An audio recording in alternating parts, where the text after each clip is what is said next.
I had an energy that I was stupid. And I projected it that I was smarter than everyone else. Because I carried a core energy because of my siblings and the way I was raised and my grandma telling me only stupid people get bored, smart people think of things to do, that I literally projected this insecurity that caused me to oversell, back-end sell, lie, manipulate, and not feel good about myself. No matter how much I had, I still needed more. And it was for myself to prove that I was smart enough. And this is what I figured out through my journey, that I was always great at providing a void and I'd fill it, but the void that I created usually was promises that I made, and I worked really hard to do it instead of work really hard up front to provide value, create that void. And then what I got really good at was getting rid of the ego guilt, and I learned to ask big. The universe doesn't know size.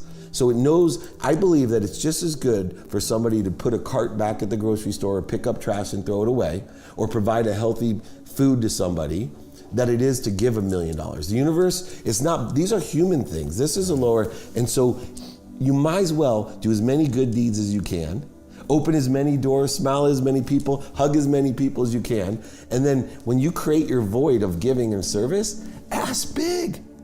Ask in this human vibration, this pragmatic world, ask big, ask for it all, because it will come to you. And that's, I think, something I did subconsciously when I was 25 right out of law school, and it's something I do consciously, subconsciously, and unconsciously now. I asked to empower 75,000 people.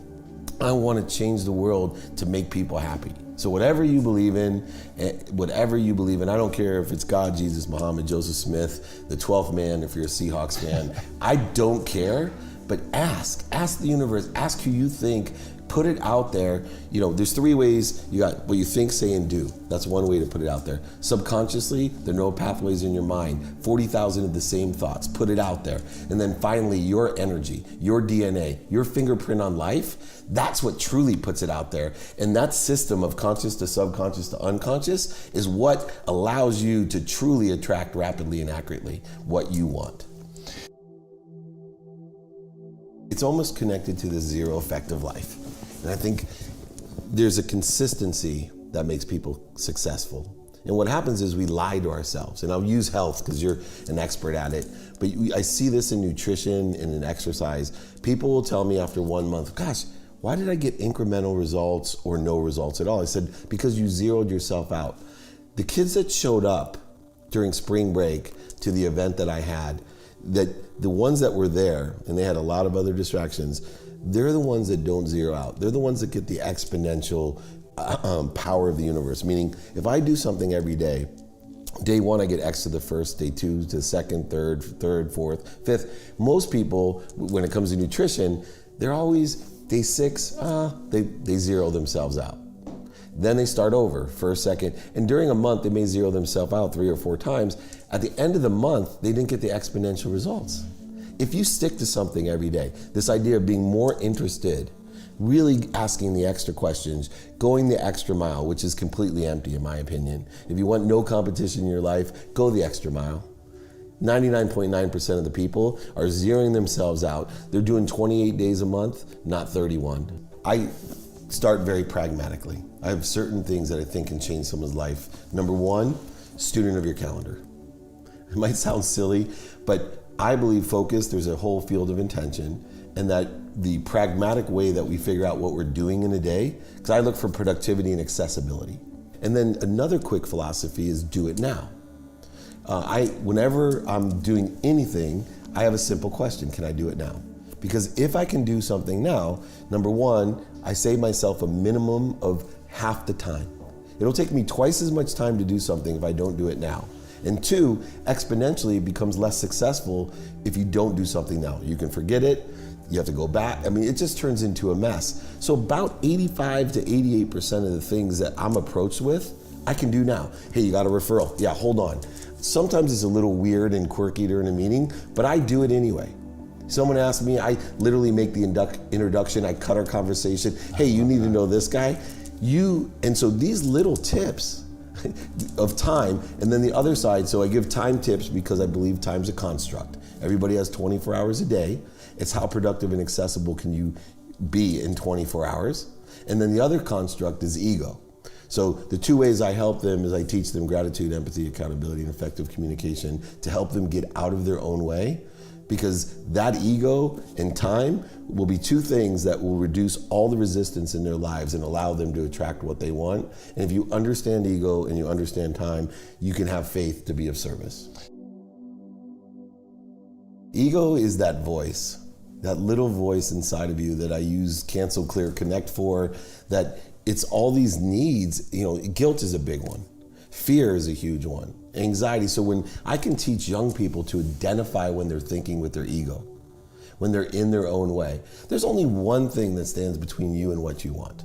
And when I say what you want, let me be very clear. I believe that all people want is to be happy. And in order to make them happy, if they get what they want, health, money, a Ferrari. Now, it won't maintain the happiness if you get what you want. But the key is, if you can rapidly get everything that you want, learn from it, keep what keeps you happy, dump what doesn't, and then keep moving on, you're gonna live a happy existence, a fulfilled existence. So the ego is the only thing that stands between you and what you want. And when we can identify it, which is the first step, we can start working through, why do we feel this way? I want to explore the impact that it has and the capabilities that you currently have, that you want to have, and that you actually need. And then I align those with the reasons that I want to do the deal, the impact that it has for me, and the capabilities that I have, want, or need. And when I figure that all out in negotiation, I actually can make a bigger whole than other people. I'm dealing, hey, I could give you this, you could give me that, and we both really win. Yeah, so there's three things. One, people buy on emotion for logical reasons. So you have to address the emotions. And so that's that open nature that you feel and see from knowing me now. The other two is not only an ask, it's an attract. So I believe there's 4 mediums that you can ask and attract on. The first, in person. So being more interested than interesting, we were gonna meet in person today. I know that I strategically, for the benefit of both of us, have asks and attracts, right? One of those simple asks was, I really wanted you to sign something to put into my studio, right? Because everyone I do, that's just a simple one, but I'm thinking about that. So in person, ask and attract. Then on the phone, every phone call I receive, not push out, right? I'm on the defensive in my life. I'm attracting, right? I'm allowing things. So I know that I'm gonna receive phone calls today. I'm gonna have asks and attracts. And I know that because unconditionally I ask people, is there anything I can do for you? How can I be of service? And they'll either tell me or not. And invariably, they're almost forced to by the laws of nature to ask me what I want. I have an ask and attract.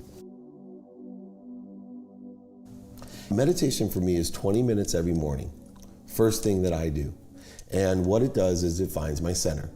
That's all for me. It's almost like baseline testing for a concussion.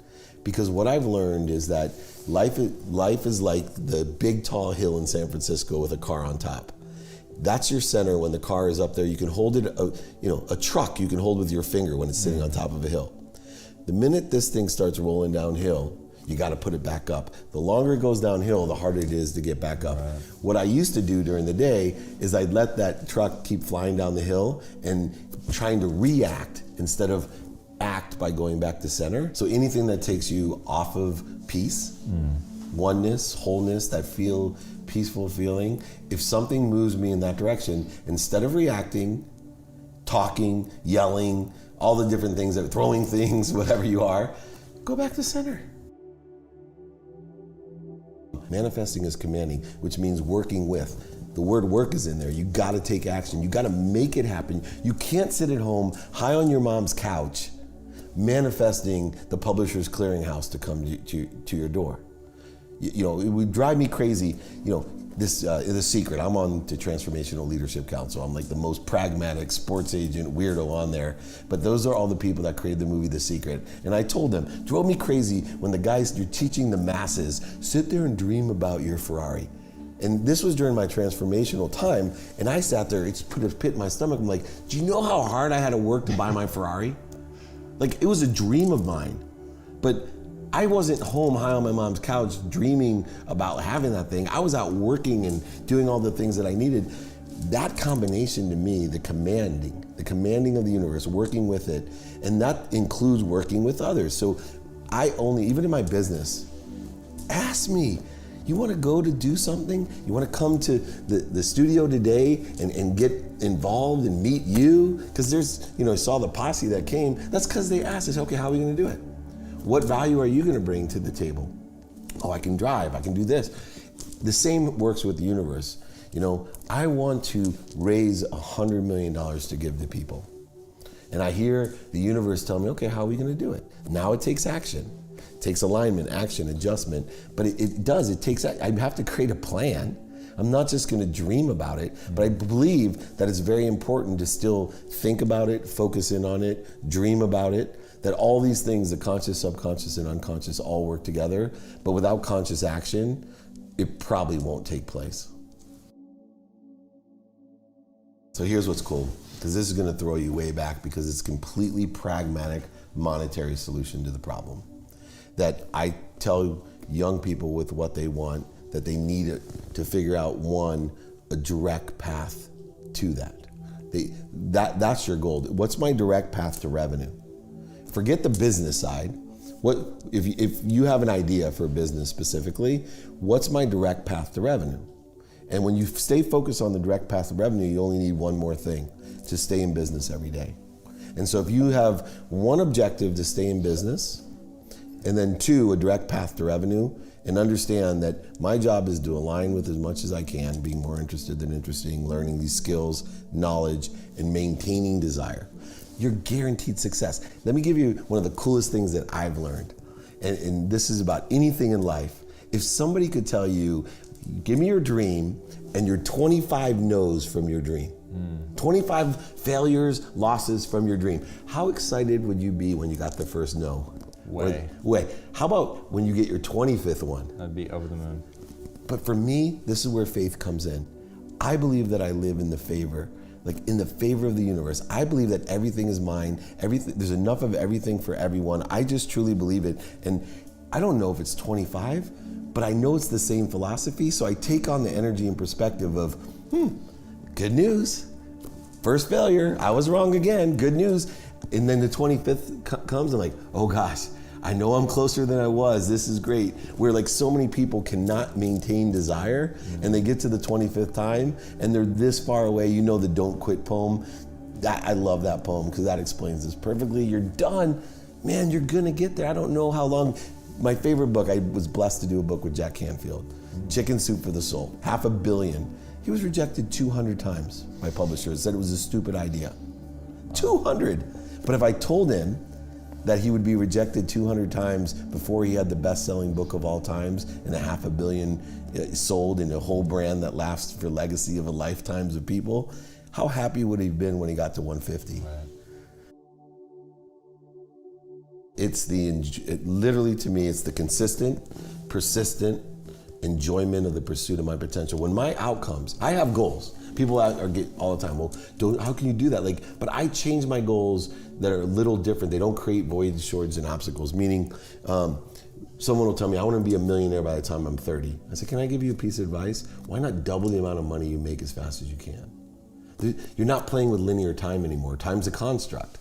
What if you made it way before 30? You've cheated yourself. You're creating resistance. So for me to stay inspired, it's every day enjoying the pursuit of my potential and truly focusing in on, man, I love that. My real enlightenment came when I got my butt kicked and walked out of there going, wow, that was awesome. Where no ego, right? It's just like, I just learned so much. I must be so much closer to what I want because I just learned a ton. And yes, I got my butt kicked. And where the old Dave would have been like, what a jerk, he doesn't know anything. No, I don't know anything. Right. And I'm here to learn more.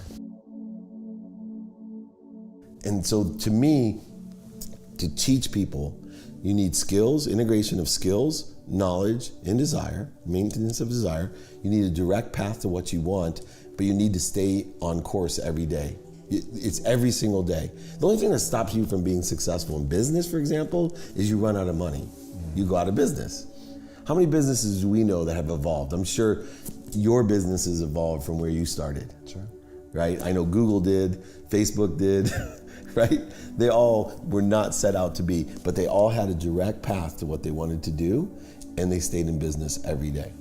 David Meltzer is an inspirational figure in the business world. A renowned entrepreneur, author, and philanthropist, David has achieved incredible success in his career. He is a regular speaker and panelist at a variety of events, including the World Economic Forum, and has appeared on the covers of Fortune, Forbes, Sports Business Journal and others. He is also the author of multiple best-selling books and regularly contributes to a variety of publications. David Meltzer is a true leader who is driven by a strong sense of purpose and a desire to make a positive impact on the world. He is an inspiring example of how one person can make a difference, and his dedication to creating a better future for all is truly commendable. David Meltzer is an inspiring leader who is committed to making a positive impact on the world. He is an innovative thinker and a strong believer in the power of collaboration. He is a true advocate for global change and works tirelessly to create lasting solutions that benefit all.